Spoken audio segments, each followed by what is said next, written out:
Jadi saya menerima penyerahan satu lansia secara total oleh 4 anak kandung yang tidak bersedia merawat ibunya. Aku mendengar Rasulullah sallallahu alaihi wasallam bersabda, "Al-walid awsatu abwabil jannah." Orang tua tuh, ibu tuh pintu surga yang paling indah. Fa in syi'ta fahfad dzalikal bab au adhi'hu. Kalau engkau mau, engkau jaga tuh pintu. Bismillahirrahmanirrahim. Dulur, jangan sedih, jangan kaget, dan jangan terbawa emosi. Hari ini ada serah terima ibu secara total ke Gria Lansia oleh 4 anak kandungnya. Ikuti prosesnya. Assalamualaikum warahmatullahi wabarakatuh. Saudaraku sekalian, hari ini hari Selasa tanggal 15 Juli tahun 2025. Saya berada di Jalan Perlis, Gang 6, Surabaya. Jadi saya menerima penyerahan satu lansia secara total oleh 4 anak kandung yang tidak bersedia merawat ibunya. Jadi setelah maghrib kami akan membawa beliau ke Gria Lansia Malang. Insya Allah beliau akan kami rawat dengan baik, dengan layanan gratis 100%, dan jika beliau meninggal akan kami makamkan di Gria Lansia Malang. Terima kasih. Assalamualaikum. Dari cerita kan sampean kan 4 bersaudara, Mas. Nggih. Mosok nggak ono sing gelem ngramut ibu. Banyak yang cuma kebetulan kondisi kula kan lagi nggak punya rumah, sedangkan yang saya yang mbak saya sama dia nggak ada, dia yang perempuan itu luar pulau.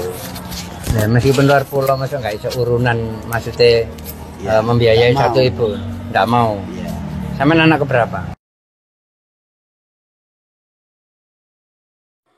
Buat para wanita, kadangkala tidak sedikit wanita yang cemburu sama suaminya ketika berbakti sama kedua orang tuanya. Pernah datang seorang menjumpai Abu Darda, kalau nggak salah. Dia mengatakan, "Ya Abu Darda, inna ummi amaratni an utallika imra'ati." Ibuku nyuruh aku menyeraikan istriku. Ibuku memerintahkan kepada aku agar aku mentolak istriku. Apa kata sahabat ini? Aku mendengar Rasulullah sallallahu alaihi wasallam bersabda, "Al-walid awsatu abwabil jannah." Orang tua tuh, ibu tuh pintu surga yang paling indah. Fa in syi'ta fahfad dzalikal bab au adhi'hu. Kalau engkau mau, engkau jaga tuh pintu. Engkau jaga itu pintu atau engkau abaikan itu pintu. Maka para wanita, Anda nasihatkan para lelaki awalan. Antum yang sudah menikah, ketahuilah antum adalah pemimpin di dalam rumah, bukan istri antum. Kewajiban antum adalah memberikan hak-hak istri antum. Berikan nafkah kepada dia. Berikan perhatian kepada dia. Berikan perlindungan kepada dia. Berikan cinta kepada dia. Tapi jangan lupa, antum punya kewajiban berbakti kepada bapak ibu antum.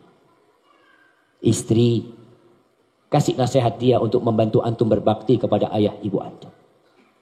Gak perlu istri tahu berapa jumlah uang suami. Gak ada jemaah. Memang ada aturan yang dibuat oleh manusia yang mengatakan kalau suami menikah dengan istri, hartanya suami jadi milik istri, hartanya istri jadi milik suami. Ini sama mengadopsi dari aturan-aturan yang ada di luar sana. Sehingga bagaimana seorang anak mau berbakti sama ibunya? Duduk. Jamaah. Jadi aturan ini penuh dengan kezaliman. Ketika harta suami jadi milik istri, padahal sang suami punya ayah dan ibu yang dia punya kewajiban untuk berbakti. Dengan aturan seperti ini, seorang suami kalau mau beli tanah buat ibunya harus ada tanda tangan istrinya. Kalau mau memberikan hadiah buat ibunya harus izin sama istrinya. Ibu-ibu ngasih izin nggak? Diam semuanya. Jangan Ustaz. Karena dia merasa itu milik dia. Padahal tetap harta suami milik suami, harta istri juga nggak boleh diambil sama suami. Rasulullah Shallallahu Alaihi Wasallam pernah ke rumahnya Maimunah. Lalu dia mengatakan kepada Rasul Shallallahu Alaihi Wasallam, ya Rasulullah, apa engkau tahu aku sudah membebaskan budakku? Aku sudah membebaskan budak perempuanku.